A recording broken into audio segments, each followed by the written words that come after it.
Sterilisation করাচ্ছেন doctor Rohit রাজ। এই যে উনি আমার মানে ভীষণ মানে প্রিয় একজন মানুষ, যিনি আমার বাড়িতে, আমার যত বাড়িতে পোষ্য আছে তাদেরকে উনি ভীষণ গাইড করেন, আমাকে প্রচণ্ড হেল্প করেন।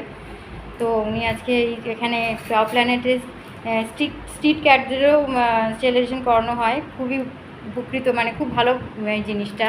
আর এই যে পাওয়ার প্ল্যানেটের অনার সুজালা বসু, এই সুজালা বিশ্বাস, সুজালা বিশ্বাস, তো আমার বৌদি হয়। তো এই হচ্ছে, এখন অপারেশন চলছে। কতক্ষণ হবে অপারেশনটা? Half an hour. তা জ্ঞান ফিরবে কখন?